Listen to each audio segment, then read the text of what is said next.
Dear students, this is Praveen Kumar Agarwal from Management Department. Welcomes you in my today's lecture of Managerial Economics. In today's lecture, we will discuss upon the topic concept of demand and quantity demanded. आज के lecture में हम cover करेंगे कि किसी भी particular product के reference में उसकी डिमांड और क्वांटिटी डिमांडेड का क्या मतलब होता है और उन दोनों में किस तरीके से डिफरेंस रहता है। जब हम इकोनॉमिक्स के पॉइंट ऑफ व्यू से बात करते हैं तो ये दो टर्म हैं, डिमांड और क्वांटिटी डिमांडेड, दोनों में एक डिफरेंस रहता है। पहले बात करेंगे डिमांड का मतलब क्या होता है। Demand refers to the quantities of a commodity that the consumers are able and willing to buy at each possible price of the commodity during a given period of time, other things being equal. तो demand का मतलब क्या होता है कि जब consumers different possible prices पर किसी भी कमोडिटीज़ की जो भी क्वांटिटी परचेज करने में एबल हैं और उसको परचेज करने में विलिंग हैं, उसे हम उस पर्टिकुलर कमोडिटी की डिमांड के नाम से जानते हैं। जबकि हमें बाकी जो अफेक्टिंग फैक्टर्स हैं इसके उनको कांस्टेंट रखना होता है, तब उस केस में different possible prizes of the commodities पर किसी भी कमोडिटी की जो डिफरेंट क्वांटिटीज़ की डिमांड कंज्यूमर की तरफ से की जाती है या कंज्यूमर्स उसकी डिफरेंट कमोडिटीज़ की क्वांटिटीज़ को परचेज करने में विलिंग होते हैं या परचेज करने में इंटरेस्टेड होते हैं, उसे हम उस पर्टिकुलर कमोडिटी की डिमांड के नाम से जानते हैं। यानी कि जब हम किसी भी पर्टिकुलर कमोडिटी की डिमांड के रिलेशन में बात करते हैं तो हमें इसमें तीन पर्टिकुलर एलिमेंट्स को ऐड करना होता है। सबसे पहला है desire for a commodity, second one is that is known as the money to fulfil that desire, जिसे हम बोलते हैं एबिलिटी टू परचेज, और थर्ड वन होता है इसके अंदर रेडीनेस टू स्पेंड मनी, यानी कि इसे हम बोलते हैं विलिंगनेस टू परचेज। तो जब तक ये तीनों एलिमेंट्स एक साथ कंप्लीट नहीं होते हैं तब तक हम उस पर्टिकुलर कमोडिटी के रेफरेंस में डिमांड को इंक्लूड नहीं करते हैं। यानी कि केवल किसी कमोडिटी की डिज़ायर रखना या इसको परचेज करने की डिज़ायर रखना ही डिमांड नहीं कहलाती है। It must be backed by the ability to purchase and willingness to purchase. जब तक एबिलिटी टू परचेज और विलिंगनेस टू परचेज की कंडीशन डिजायर टू परचेज के साथ में सेटिस्फाइड नहीं होती हैं तब तक हम उसे कमोडिटी की डिमांड में इंक्लूड नहीं करते हैं। डिजायर टू परचेज का मतलब क्या होता है? whenever a particular person is having a need of any of the commodity then he is having a desire to purchase that particular commodity। तो ये पहला एलिमेंट हो गया उसके अंदर डिमांड में। उसके बाद उससे उस पर्टिकुलर इंडिविजुअल के पास इसे परचेज करने की एबिलिटी होनी चाहिए, यानी कि परचेजिंग पावर उसकी कंप्लीट होनी चाहिए, तब यह सेकंड एलिमेंट सेटिस्फाइड होता है। और एबिलिटी टू परचेज के साथ साथ उसके अंदर विलिंगनेस होनी चाहिए, यानी कि वो उस पर्टिकुलर अमाउंट को उस पर्टिकुलर कमोडिटी को परचेज करने में ही खर्च करना चाहता है, ये उसकी विलिंगनेस होनी चाहिए। अगर एबिलिटी टू परचेज और विलिंगनेस टू परचेज है तो ये जो डिजायर टू परचेज है ये ऑटोमेटिकली डिमांड में कन्वर्ट हो जाती है। It means we can conclude that the demand may be defined as the desire to buy a commodity backed by sufficient purchasing power and willingness to spend। यानी कि demand का मतलब हुआ किसी भी कमोडिटी को बाई करने की डिज़ायर रखना, और ये सफिशिएंट परचेजिंग पावर और विलिंगनेस टू स्पेंड के साथ में बैक्ड अप होनी चाहिए। तो जब किसी भी कमोडिटी को डिज़ायर करने की को परचेज करने की डिज़ायर होती है और इसके साथ में कंज्यूमर सफिशिएंट परचेजिंग पावर रखता है और इस अमाउंट को इस कमोडिटी पर स्पेंड करने की विलिंगनेस रखता है, तो हम कस्टमर की इस पर्टिकुलर डिज़ायर टू परचेज को डिमांड के नाम से जानते हैं। Okay, now we will talk about the quantity demanded. Quantity demanded का मतलब क्या होता है? It is a particular amount the buyers are willing and able to buy at a given price during a given time, other things being equal। यानी कि किसी एक particular given price पर कंज्यूमर किसी एक पर्टिकुलर कमोडिटी की जितनी amount को परचेज करने के लिए विलिंग है और एबल है at a particular period of time, तो वो उसकी क्वांटिटी डिमांडेड के नाम से जानी जाती है, जबकि बाकी जो अफेक्टिंग फैक्टर्स हैं इसके वो कांस्टेंट रहने चाहिए। एग्जाम्पल के तौर पर हम डिस्कस कर लेते हैं। अगर ₹10 पर बिस्किट के प्राइस पर कंज्यूमर्स 6 बिस्किट्स को परचेज करता है, तो ये जो ₹10 पर बिस्किट पर 6 बिस्किट्स की क्वांटिटी इसके द्वारा परचेज की गई है, इसे हम इसकी क्वांटिटी डिमांडेड के नाम से जानेंगे। क्लियर हो गया पॉइंट है ना। लेकिन जब हम डिफरेंट प्राइजेस पर कंज्यूमर्स के द्वारा परचेज की जाने वाली या जो कंज्यूमर्स इसकी क्वांटिटीज़ को परचेज करने में विलिंगनेस है और एबल है, और उसके हम जब डिफरेंट क्वांटिटीज़ का एक सेट तैयार करेंगे, तो इस सेट को हम क्या नाम देंगे? डिमांड का नाम देंगे। तो ये डिफरेंस रहता है डिमांड और क्वांटिटी डिमांडेड में। Clear. Now we come to the next topic related to demand, and this is known as the demand schedule. Schedule ये दो वेरिएबल्स या दो से ज़्यादा वेरिएबल्स के बीच के टेबुलर रिप्रेजेंटेशन को डिफाइन करता है। और जब हम डिमांड के रिलेशन में बात करते हैं तो डिमांड में हमारे पास दो वेरिएबल्स होते हैं, एक तो होता है प्राइस और दूसरा होता है quantity demanded of the commodity. तो जब हम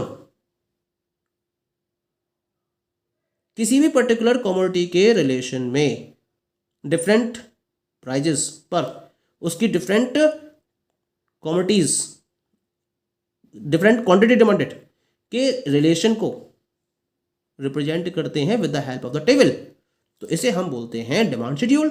तो simply we can say that when we represent the relation between different quantities of the commodity demanded at a different price with the help of a table, it is known as demand schedule. क्योंकि demand दो type की होती है, एक होती है individual demand और दूसरी होती है मार्केट डिमांड। यानी जब सिंगल कंज्यूमर्स की तरफ से किसी पर्टिकुलर प्रोडक्ट की डिमांड आती है तो उसको हम इंडिविजुअल डिमांड का नाम देंगे। लेकिन जब हम as a whole of all the consumers in the market किसी पर्टिकुलर प्रोडक्ट की डिमांड के बारे में बात करते हैं तो इसे हम बोलते हैं मार्केट डिमांड। तो इसी वजह से जो शेड्यूल है, डिमांड शेड्यूल है, वो भी दो टाइप का होता है। The first one is the individual demand schedule and second one is known as the market demand schedule. ठीक है, अब बात करते हैं पहले हम about the individual demand schedule की। क्या मतलब है इंडिविजुअल डिमांड शेड्यूल का? It is defined as the quantities of a given commodity which an individual consumer will buy at all possible prices at a given moment। यानी कि एक particular moment पर, एक particular given period of time पर consumer किसी एक commodity के reference में डिफरेंट पॉसिबल प्राइजेस पर उसकी जितनी क्वांटिटीज़ को परचेज करने में इंटरेस्टेड होता है, एबल होता है, विलिंग होता है, तो हम जब इसे एक टेबल के मीडियम से रिप्रेजेंट करते हैं तो ये बन जाता है एक इंडिविजुअल डिमांड शेड्यूल। क्लियर हुआ पॉइंट? यानी कि हम जब एक इंडिविजुअल कंज्यूमर की बात करते हैं और इस इंडिविजुअल कंज्यूमर के रेफरेंस में जब हम किसी पर्टिकुलर कमोडिटी के रेफरेंस में डिफरेंट पॉसिबल प्राइजेस पर इसकी डिफरेंट क्वांटिटीज़ को डिफरेंट एक टेबल के मीडियम से रिप्रेजेंट करते हैं तो हम इसको नाम देते हैं इंडिविजुअल डिमांड शेड्यूल का। The individual demand schedule can be represented on the basis of a particular table as follows. तो यहाँ मैंने एक टेबल में इंडिविजुअल डिमांड शेड्यूल को रिप्रेजेंट किया है, जहाँ मैंने एक तरफ कमोडिटी एक्स के प्राइजेस को कंसीडर किया है जिसमें मैंने रुपीज़ पर यूनिट में डिफाइन किया है, और दूसरी साइड में मैंने क्वांटिटी डिमांडेड को रिप्रेजेंट किया जैसे मैंने यूनिट्स में डिफाइन किया है। What we are seeing here, जब कमोडिटी एक्स के प्राइस ₹10 पर यूनिट थे, क्वांटिटी डिमांडेड 9 यूनिट्स की थी, प्राइजेस ₹10 पर यूनिट से बढ़कर ₹11 पर यूनिट हो गए, तो डिमांड क्वांटिटी डिमांडेड 9 से बढ़कर 8 यूनिट की हो गई, 9 से घटकर 8 यूनिट की रह गई, प्राइस 11 से बढ़कर 12 हो गए, क्वांटिटी डिमांडेड 8 से घटकर 7 रह गई, प्राइजेस 12 से बढ़कर 13 हो गए, डिमांड 7 से घटकर 6 रह गई।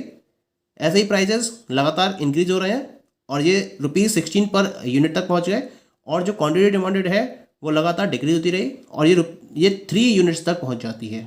तो यहाँ पर हम क्या डिफाइन कर रहे हैं, we are representing here the quantity demanded of a commodity in response to different possible prices of the commodity. तो हम इस पर्टिकुलर शेड्यूल को इंडिविजुअल डिमांड शेड्यूल का नाम देते हैं। पॉइंट क्लियर हो गया? ठीक है, अब हम बात करते हैं about the market demand schedule. Individual demand जो शेड्यूल है वो एक इंडिविजुअल कंज्यूमर के रेफरेंस में ऑब्टेन किया जाता है, जबकि जो मार्केट डिमांड शेड्यूल है वो मार्केट डिमांड यानी कि कंप्लीट मार्केट के रेफरेंस में ऑब्टेन किया जाता है। तो इसका मतलब क्या डेफिनेशन बनेगी इसकी, market demand schedule is one that shows total demand of all the consumers in the market at different prices of the commodity. यानी कि जब हम मार्केट के अंदर सारे कंज्यूमर्स को इंक्लूड करके चलते हैं और कमोडिटी के डिफरेंट पॉसिबल प्राइजेस पर सारे कंज्यूमर्स की तरफ से टोटल डिमांड को ध्यान में रखते हुए जो टेबल फॉर्म में इसका रिप्रेजेंटेशन करते हैं, तो हम इसको मार्केट डिमांड शेड्यूल का नाम देते हैं। तो किसी एक इंडिविजुअल कंज्यूमर को काउंट ना करते हुए यहाँ पर कंप्लीट मार्केट को इंक्लूड किया जाता है, सारे कंज्यूमर्स को इंक्लूड किया जाता है और उन सारे कंज्यूमर्स की तरफ से कमोडिटी के डिफरेंट पॉसिबल प्राइजेस पर जो कमोडिटी की क्वांटिटीज डिमांडेड की जाती हैं उसका जो टेबल फॉर्म हमें ऑब्टेन होता है उसे हम मार्केट डिमांड शेड्यूल का नाम देते हैं। और इसके रेफरेंस में मैंने यहाँ पर एक प्रॉपर टेबल को डिफाइन किया है। यहाँ इजीनेस के लिए मैंने क्या करा है, मार्केट में ये सपोज करा है कि 3 ही कंज्यूमर्स अवेलेबल हैं। The first one is the A, second is the consumer B and third one is the consumer C. और इन 3 कंज्यूमर को ही मैंने कंप्लीट मार्केट में कन्वर्ट कर लिया है इजीनेस के लिए। ठीक है, जिससे हमें इसको समझने में आसानी हो सके, इसी वजह से मैंने इसको फॉलो किया है। तो यहाँ पर मैंने एक तरफ बिस्किट को कंसीडर किया है, इसके प्राइजेस को रिप्रेजेंट किया है, फिर ए की डिमांड को रिप्रेजेंट किया है, इसके बाद बी की डिमांड को, इसके बाद सी की डिमांड को, और फिर मार्केट डिमांड को कैलकुलेट करने के लिए मैंने क्या करा, ए बी सी इन तीनों की डिमांड को ऐड कर दिया है। तो हमें क्या मिल जाएगी, हमें कंप्लीट मार्केट डिमांड ऑब्टेन हो जाती है। तो जब बिस्किट के प्राइस ₹5 पर यूनिट हैं तो उस केस में जो ए की डिमांड है वो 8 यूनिट्स की है, बी की डिमांड 7 यूनिट्स की है, सी की डिमांड 6 यूनिट्स की है। इस तरह से मार्केट डिमांड हो जाती है total 21 units, 8 + 7 + 6 and it becomes 21। जब प्राइस 5 से बढ़कर 6 जाते हैं तो उस केस में ए की डिमांड 8 से घटकर 7 रह जाती है, बी की डिमांड 7 से घटकर 6 रह जाती है और सी की डिमांड 6 से घटकर 5 रह जाती है। और टोटल डिमांड कितनी जाती है यहाँ पर अब 7 + 6 + 5 यानी कि 18 यूनिट्स की। इसी तरह से जब प्राइस 6 से बढ़कर 7 हो जाते हैं, ए की डिमांड 7 से घटकर 6 रह गई, बी की डिमांड 6 से घटकर 5 रह गई और सी की डिमांड 5 से घटकर 4 रह गई और टोटल डिमांड जो है वो 18 से घटकर 15 हो गई, 6 + 5 + 4 यानी कि 15। तो इस तरह से जैसे जैसे हम बिस्किट के प्राइजेस को इंक्रीज करते चले जा रहे हैं, जो मार्केट डिमांड है वो लगातार डिक्रीज होती चली जा रही है।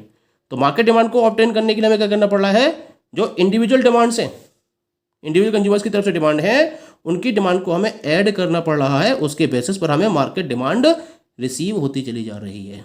तो इस तरह से हम डिफरेंट पॉसिबल प्राइजेस पर किसी भी कमोडिटी के रेफरेंस में जब उसकी डिफरेंट क्वांटिटी डिमांडेड को एक टेबल की हेल्प से रिप्रेजेंट करते हैं तो ये कहलाता है market demand schedule.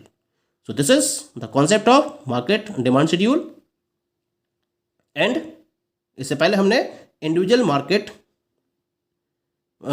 Demand schedule को, इंडिविजुअल डिमांड शेड्यूल को डिस्कस किया था। Okay, thank you.